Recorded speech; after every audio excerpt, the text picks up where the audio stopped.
Hello, everyone. This is Rick Latona. This is the open house presentation of EconomyWatch.com.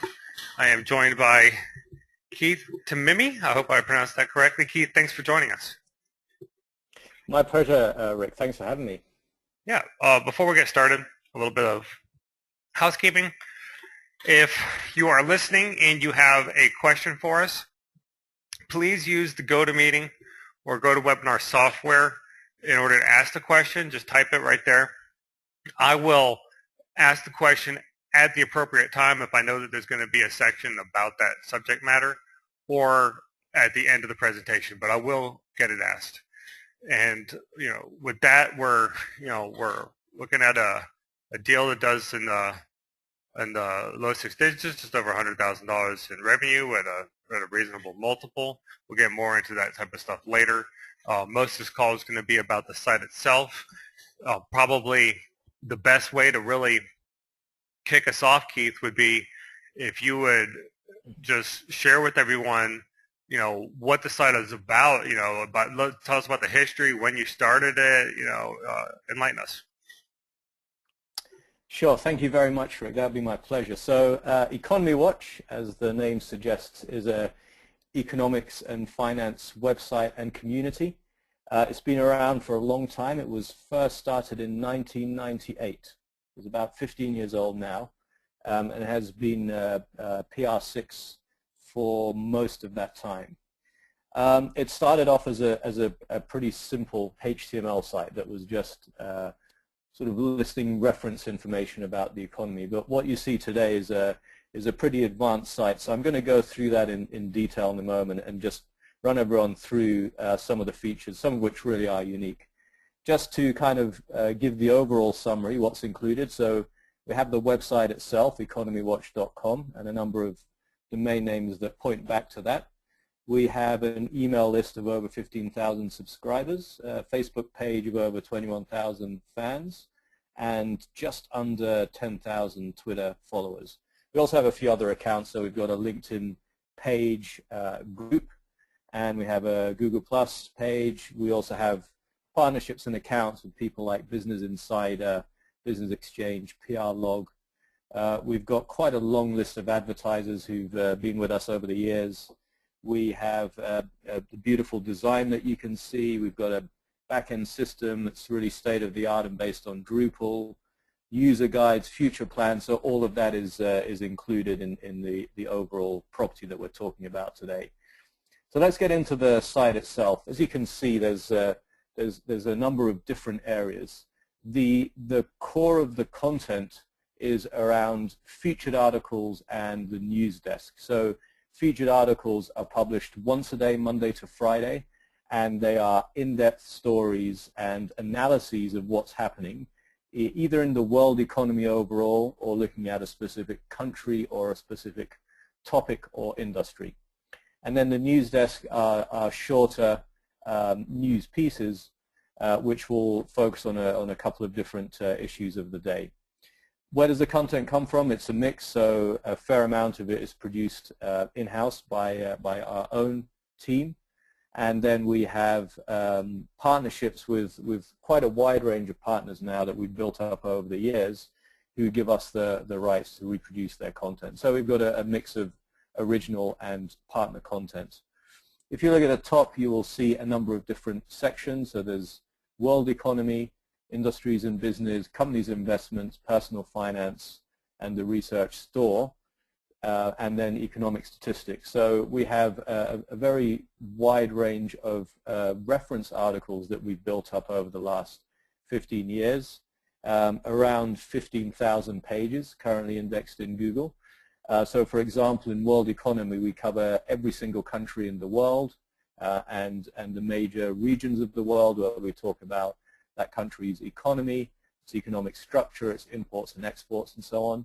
We cover all the major industries in the world. We cover all of the Fortune 500. We cover personal finance topics from credit cards to investments to insurance.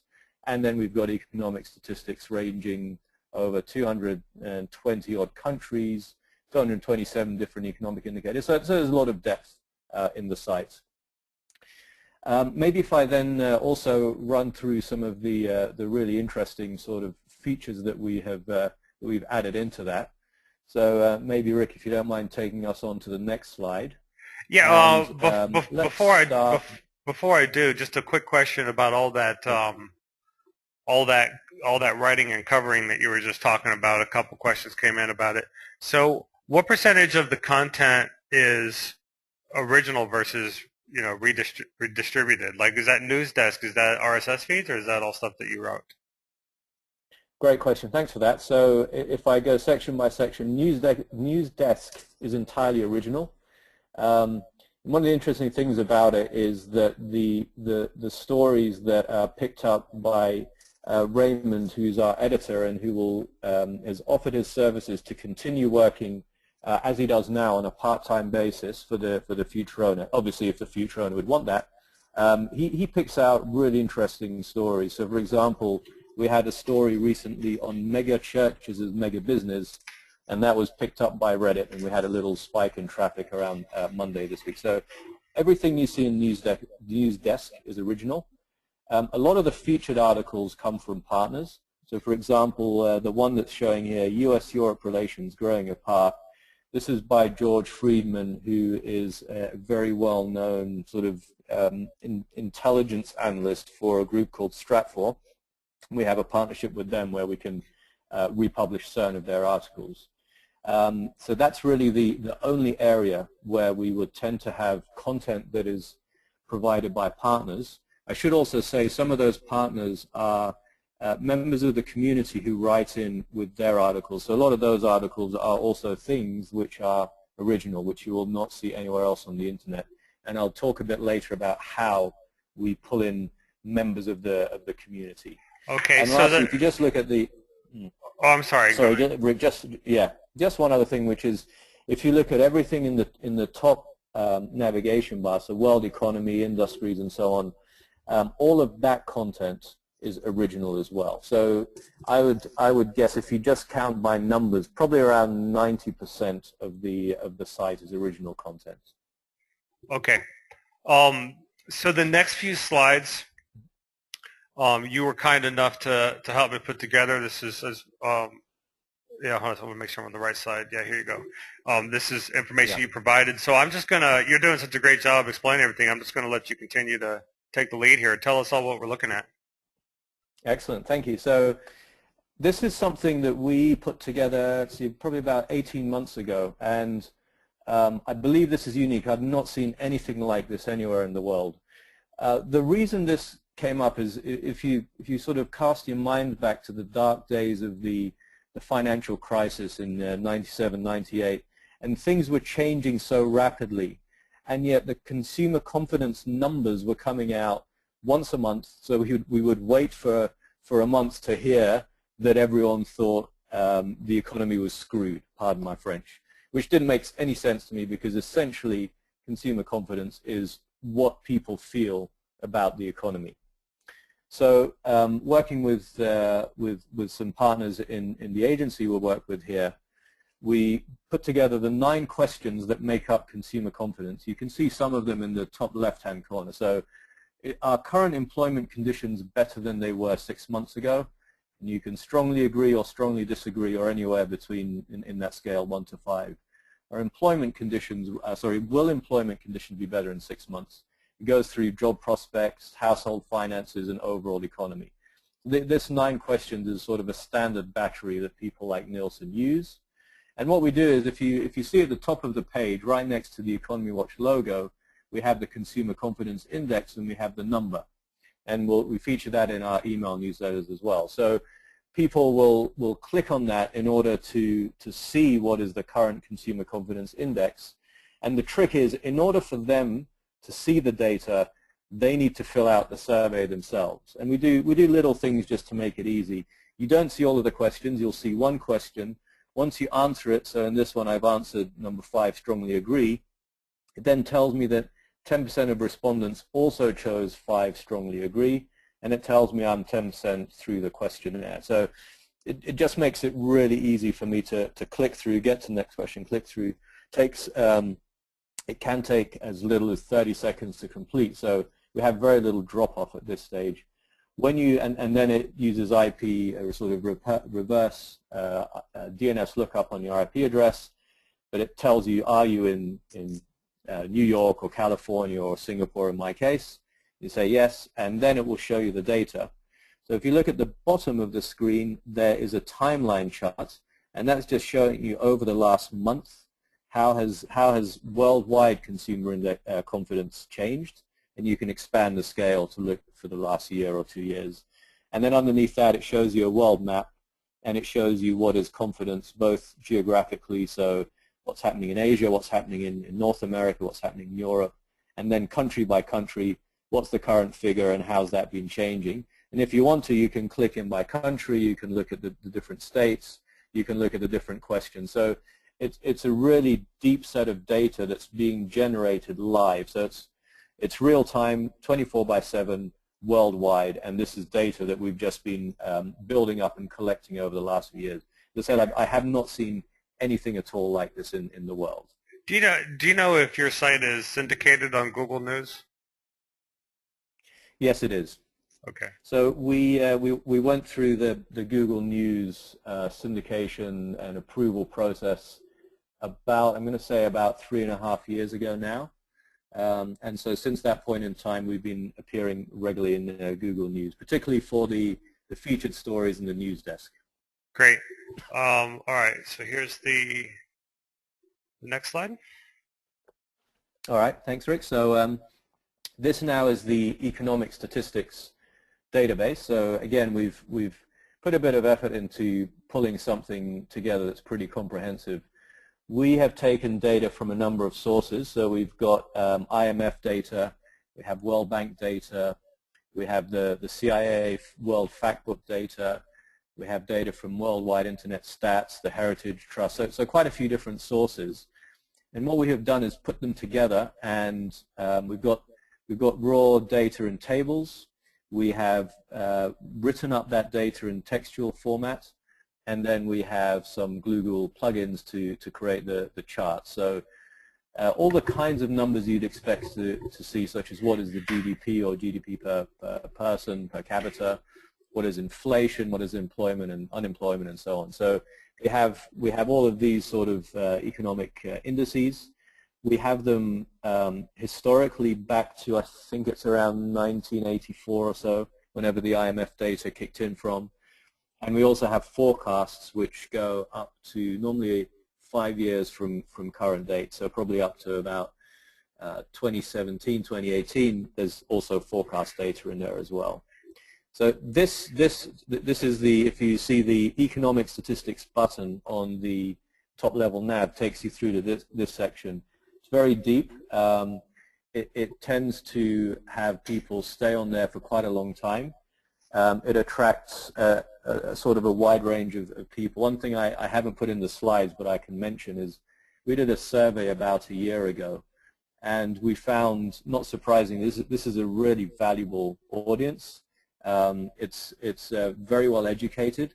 Something like 47% of people who answered the survey either have a PhD or an MBA, so very well educated group. There are students, but they are about 20-odd%. So the majority are actually people in professional occupations, senior management, mid-management, business analysts, and so on. And so that group are using this data to help them make business decisions. So again, a really powerful part of the site. Okay. And by the way, if you'd like to see the research data, we do have a link from the Advertise With Us section, but I can also share the underlying data with anyone who'd like to look at that. Okay, great. Let's see. Here's the next one. So what do we got here? All right. So just great. Thanks. Just a couple more of the features that we built into the site over time. The top left-hand corner, you can see the slideshow. So we have slideshows on things like 12 fastest growing economies for 2013.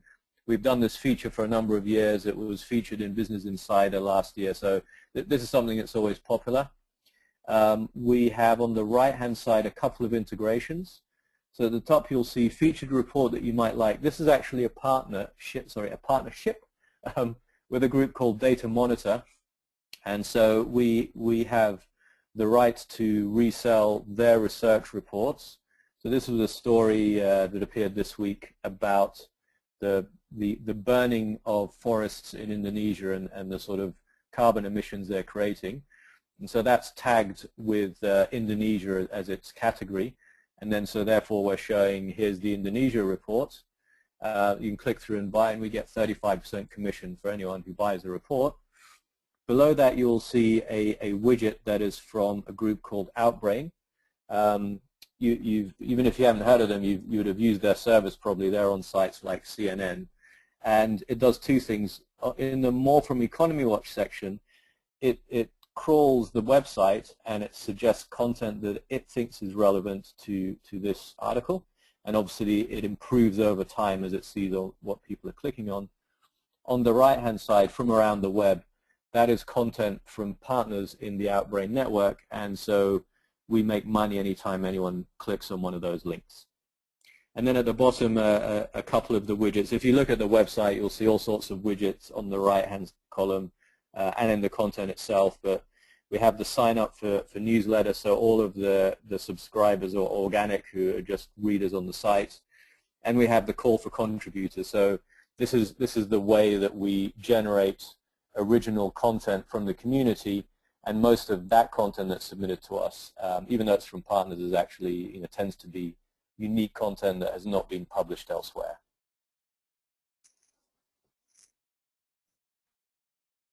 Sorry, I had my phone muted. Okay. Okay. Here you go. So you use Drupal for your content management? We do, yes. So we spent quite a bit of time putting together a state-of-the-art Drupal installation. So in your main screen, you will see all of the content, and then as you go in to create your stories, you've got a pretty standard CMS interface to put everything together. We give you the control over what categories are tagged, what URL is put there, what images, if any, are put there. We have a arrangement with Shutterstock that allows us to use up to a certain number of pictures for free every month. So we'll normally take pictures from images from there and put them into the article. So everything is really well set up and has been in place for a couple of years, and in its last iteration and pretty stable. So that's Drupal for managing the website. Okay, I think most people should be pretty familiar with that. They're also pretty familiar with Aweber. This looks like you got a shot here confirming all your subscribers. There you go. So that's Aweber.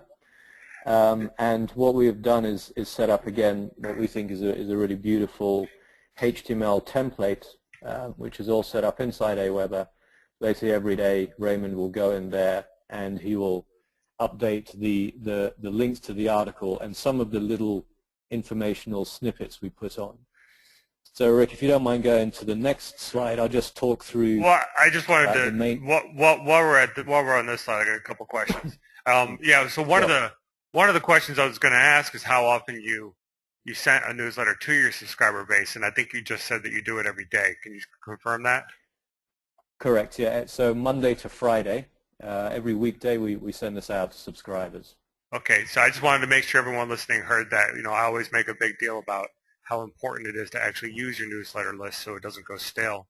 And that 28,000 subscribers that you see in Aweber, I assume that includes the people who unsubscribed also, right? Because I think you told us earlier that there were 15,000 subscribers. Correct. And so just to explain that number,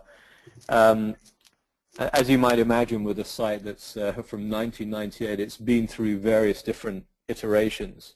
And so there was an old list that was started back in the day, 2001 or 2 or something like that, went for a while, and then completely stopped. And then we said, one of the key things for us is going to be to get the email newsletters up and running as a regular service. So in around about 1999, we got into our current mode, which is sending them out every day. So at that point what we did was import that list, which was probably about 15,000 odd, 14, 15,000. So that list was imported into Aweber, and obviously we sent the message out for everyone to subscribe or unsubscribe as Aweber required, and so obviously a lot of people then opted out at that point in time. So that gives you a sense of those numbers. Sure. So here's the next slide. So thank you very much. So just sort of talking through what we have on the email. As well as the core content, we found that people really resonate well with little snippets. And this is something we first discovered on Facebook. So you'll see a couple of things. We've got the consumer confidence index, which people really like. We have at the top of the newsletter, or just under the banner headline, we have this day in econ history. So for example, in this email, it's about the fact that on this day in 1988, Aung San Suu Kyi founded the her National League for Democracy. And then at the bottom of the article, you'll see number of the day. This is normally taken from our consumer confidence index. That figure you see there, minus 32.8%, that's the drop in Spanish consumer confidence in the last month. So if you thought they couldn't get any more miserable, I'm afraid they have. And below that, you'll see the daily econ quotes. And again, there'll be a quote that's picked out. So what Raymond will normally do is plan out a schedule of these little snippets, put them out on social media, and drop them into the newsletter as well.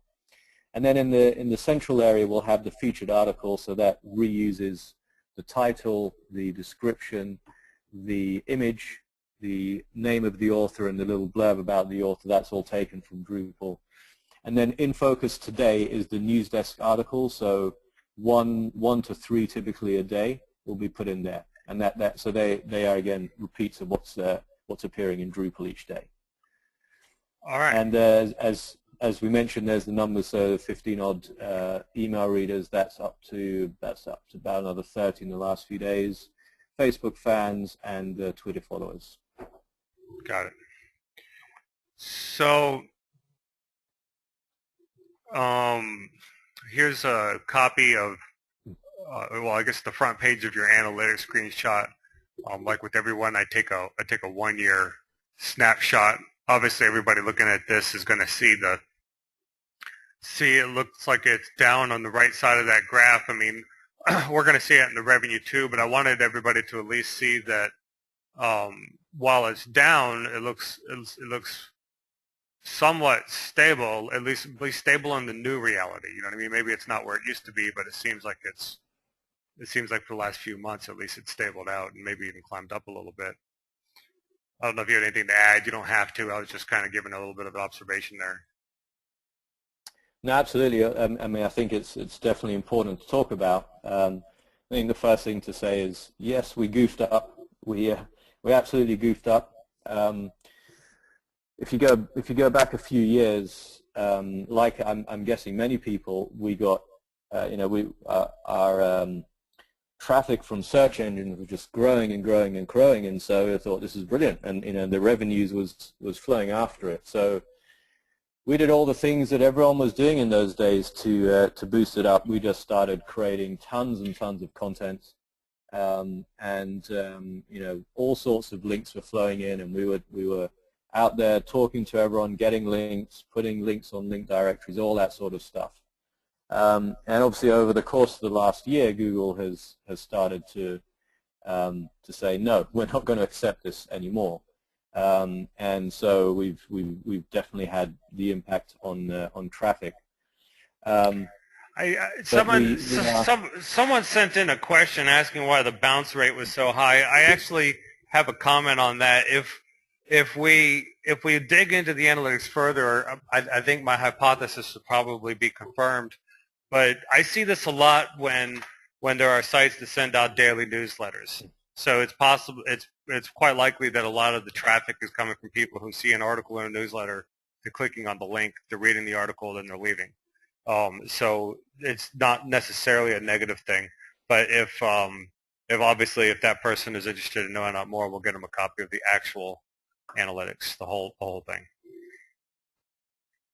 Sure, and in our consulting business, we're working for a lot of people. One of the clients is CNN, And although their numbers are a bit higher than this, it's not much more, anywhere between 2 to 3 pages per visit. So generally, when you look at news and reference sites, the pages per visit number and therefore the bounce rates have been pages visit have been declining and bounce rates have been increasing over the course of time. The main thing we look at is do people continue to come back, even if the visit was only 1 or 2 pages, are they continuing to come back? And generally speaking, that has been the case. Okay. So this looks like a slide that you added. What are we looking at here? So as I said, we goofed up, and it's really in 2 main areas. Number one, just a ton of duplicate and low-value content, and just a ton of links being added to the site. And so if you go back over the last few years, you'll see an even bigger decline than the one that you show in the last year. So and this is part of the reason that I'm looking to do a sale now, which is just this is really something that I let slip. I just haven't had enough time to really manage this properly. But over the last few months, when it got dire, we spent a few weekends really digging into it and getting an understanding of how Penguin and Panda both had affected the site, which is obviously a very painful process. Anyone who's been through that would relate to what I'm saying, and getting an understanding of what we needed to do. So there's a couple of big things that are going on, which are leading to the resumption of growth in the site. The first is that we're deleting low-value pages, and we believe that the best way of determining that is by looking at low-traffic pages. So out of the 15,000 odd pages which are indexed by Google, we're finding about 5,000 that have got less than 50 page views over the last 2 years. And so what we then do is take a look at those pages, and a lot of those are repetitive pages. So for example, in the good old days, you'd discover that Forex was a valuable topic, as an example. So then you'd go out and create or commission 100 pages about Forex. So how do you trade Forex? How do you trade Forex online? How do you trade Forex options? And so on and on and on. And then as we look at a section like that, we'd realize maybe there's one to 5 of those pages which are getting traffic. So we'll keep those. We'll delete the rest, and we will just take any pieces of valuable content. We'll use those to beef up the remaining pages on that topic. So as we've gone through and done that in the site, you're seeing this is one of the things that's had a really big impact on traffic over the last couple of months as we've got into this.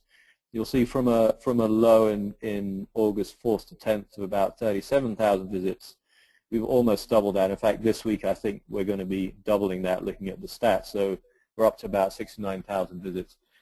A portion of the drop and a portion of this rise is seasonal, but that doubling the numbers is not a seasonal impact. So at least half of that effect is as a result of that in particular, I think.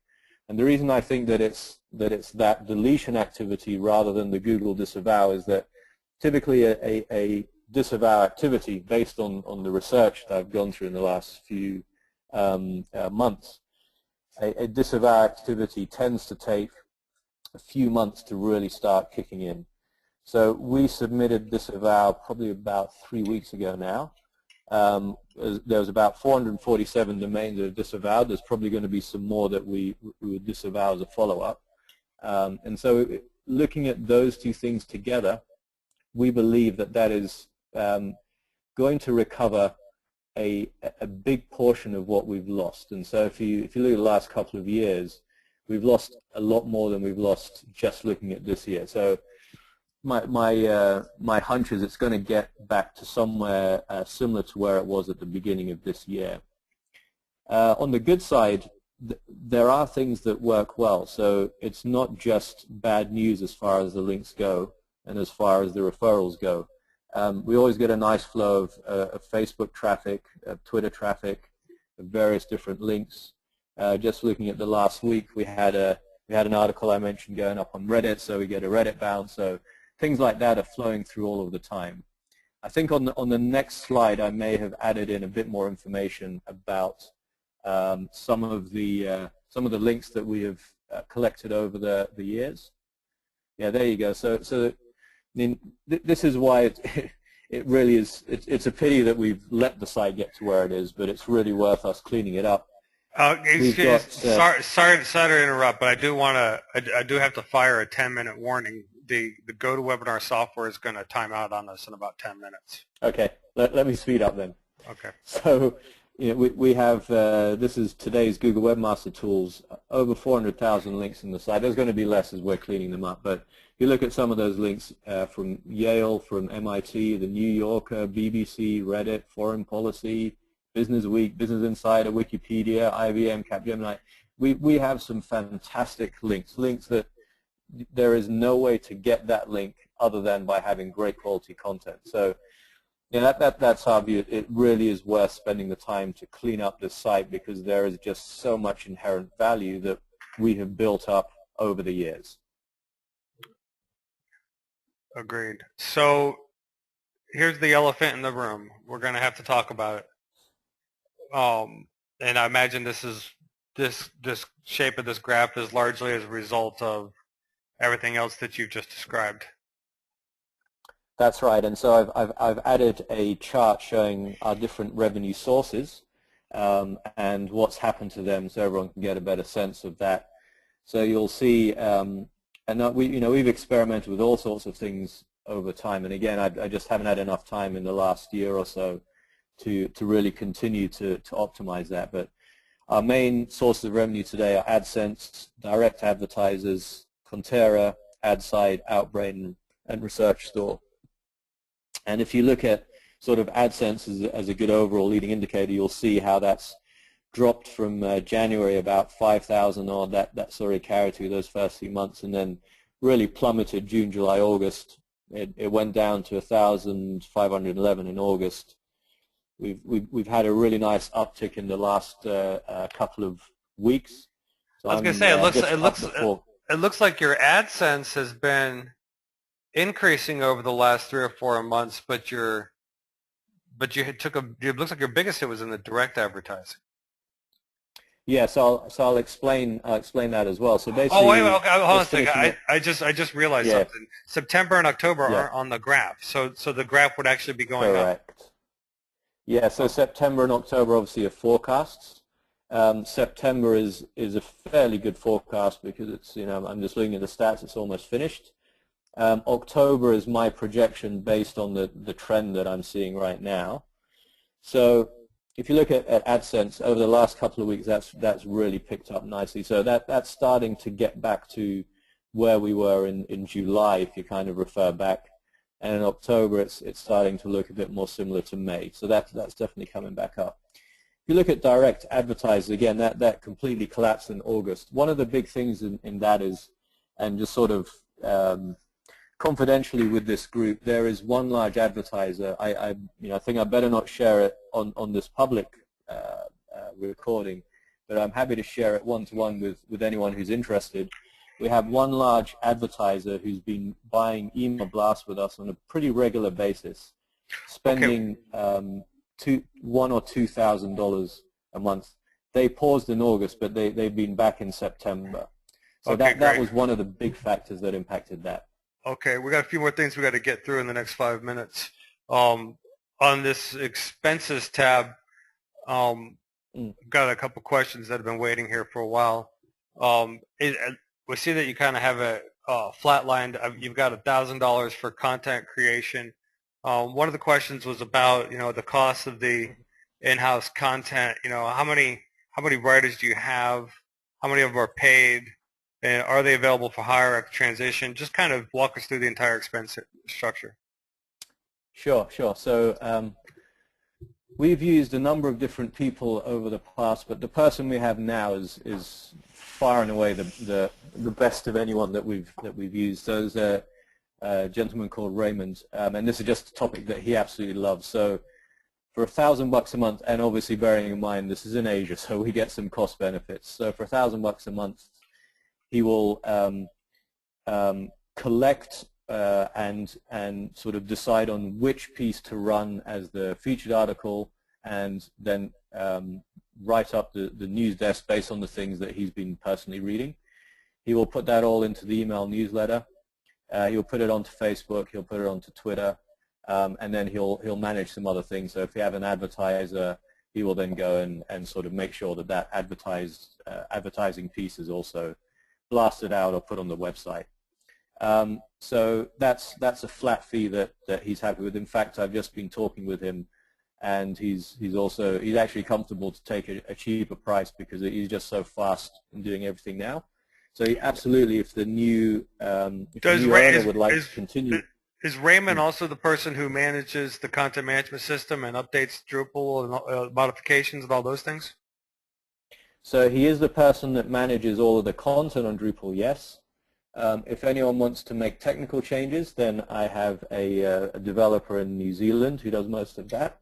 We have a backup developer in Singapore. We have a backup writer in Singapore.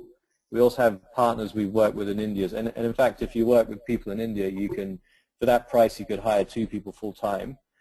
My personal preference is not to, because I think quality is all important. So, but if you want more content, then there are ways and means to do that, and I can introduce you to people there. It's just really not my recommended option. Got it. Okay, so walk us through, if you would, what a day in the life of owning this business is like. What's a typical day's activities? Yeah. It's quite possible for you to spend most of the month not touching the site at all if you don't want to, and that's kind of been the reality of my life, unfortunately. And I say unfortunately because actually I think it's really worth investing time in the site. But if you don't want to, you can pretty much just check email every day, maybe 15 minutes, see if there's any advertiser. If anything needs to go up, then it's forwarded on to Raymond, and he manages that. At the end of the month, just kind of total everything up, make sure that you're managing the bank account and the PayPal account, and that's pretty much it. But if you're looking to grow the site, then what I'd recommend is spend a bit of time every day looking at analytics, looking at the potential partnerships you want to develop, talking to those people. So even doing that, you spend an hour a day, and you can really help the site to grow. So it's not something that requires a lot of time. Okay. And if someone was to ask you, what had you, speaking of time, by the way, what had you never had the time to do or the resources to do, or what did you always envision the site one day becoming? How would you comment on that?